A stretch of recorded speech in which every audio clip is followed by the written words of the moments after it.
After making a video about theism and atheism, I guess I should address the question at the root of this, which is, does God exist? Well, okay, so this question, as you might expect, or as you should expect from any question that is really hard to answer, it's probably the problem is the question. And in this case, definitely the problem is in the question. Because you don't really have an understanding of what you're asking when you're asking whether God exists.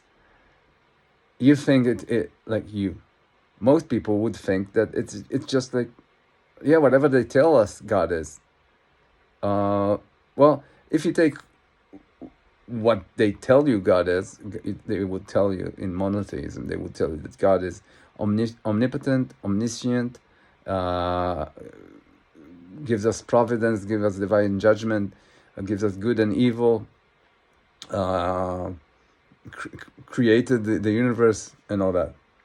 Well, so the thing is, this cannot be one entity.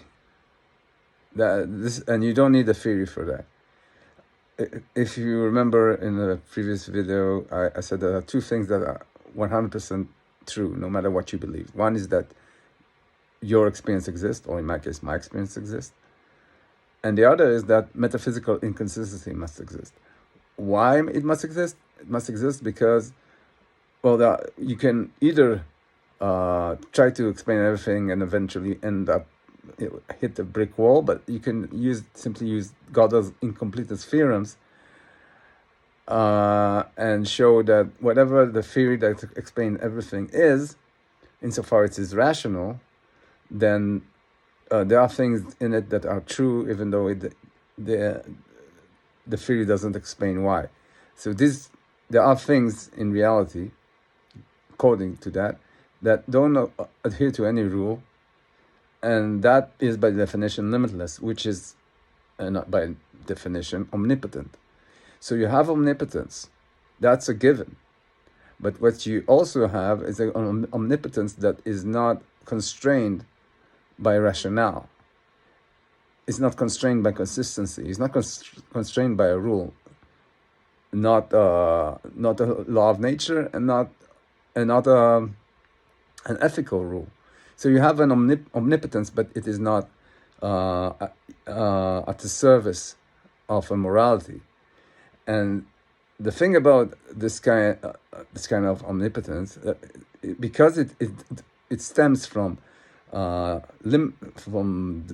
limitlessness, then if you, for example, have, say, something that is partially metaphysically inconsistent, like God, that is partially metaphysically inconsistent and partially consistent, then the parts that are consistent, which could maintain some kind of a law or ethic, would have to yield to whatever is completely metaphysically inconsistent and which necessarily exists, and which could then undo whatever this better God, this God with ethics, would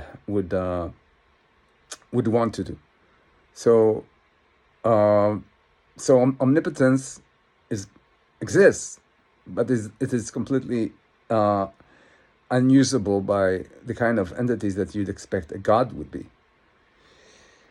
So okay, so now the question is, okay, give up omnipotence, put in some limitations.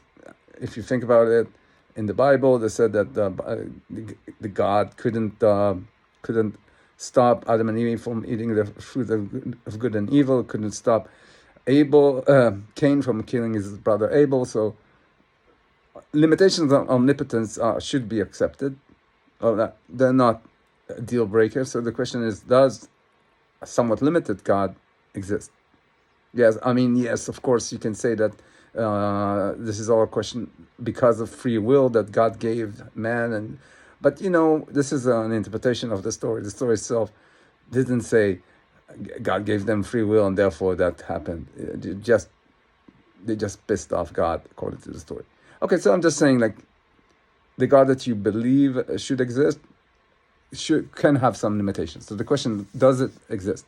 Well, from this point on, I will answer this only through the lens of the theory, Because if you're not going to use the theory, I don't know what to answer here. So through the lens of the theory, does God exist? Well, I think that, again, this is not the right question to ask. Because if you're just asking whether something like that exists, then the answer is yes. And that would be you in your dreams. In your dreams, you are as close to being God as possible. Like, of course, you need to practice this. You need to learn how to control your dreams. But if once you can do that, then you're essentially God. You have all the capacities of God, and you have the ability to use rationale. So, and that's great. The only problem is that you're not affecting no one, right? So it's not a question of whether there is such a thing as being God. You can also create in a dream. You can do everything, all that stuff. But there's not a question whether there's something that is God. The question is, what's the sway? What's the amount of people they affect?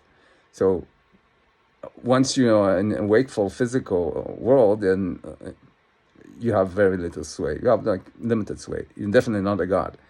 But the theory does say that there is such a thing it's called a distributed popular, or what I say, it is a distributed subconscious.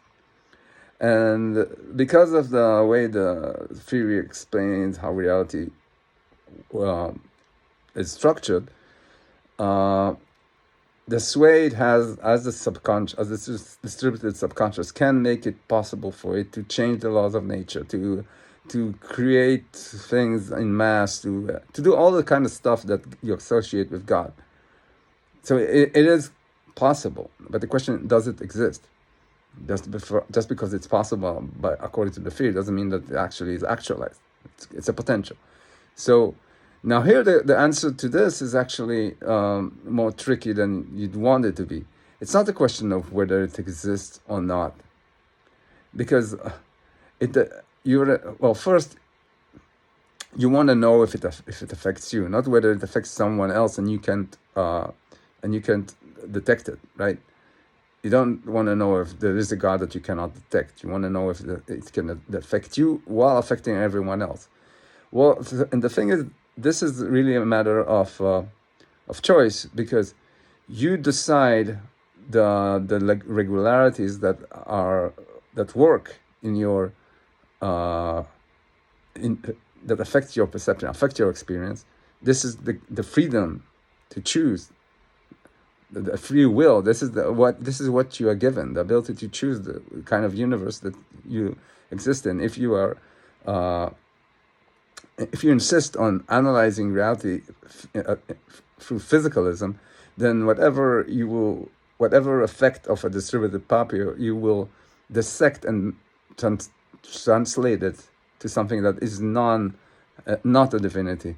And if you choose to ignore the laws of nature, then you could live in a reality where God does exist. I'm not saying I exist in a reality where God exists, but I'm saying that you cannot use empirical proof to prove that God doesn't exist, because by using empirical proof, you evict God from your reality, basically. Or at least that's a possibility. So you cannot really prove that. And so you're going to be stuck there. Like whatever, you will never prove that God doesn't exist. But what the theory does say is that God has limitations. Limitation number one, it cannot create your experience. That your experience is fundamental according to this theory, and fundamental things can only be created by metaphysical inconsistency, which this God isn't. It cannot judge you after you die, because after you die, you no longer have a body, you no longer have a memory, you no longer have the identity that God wants to judge. So you don't have that judgment part. You have limitations on the fact that it affects people, that some of them won't accept its sway, and therefore its powers are limited. So it's not exactly what you'd want God to be, but it might exist, and you will never prove that it doesn't. But at this point, do you really care? Because it's so not what you intended to ask. So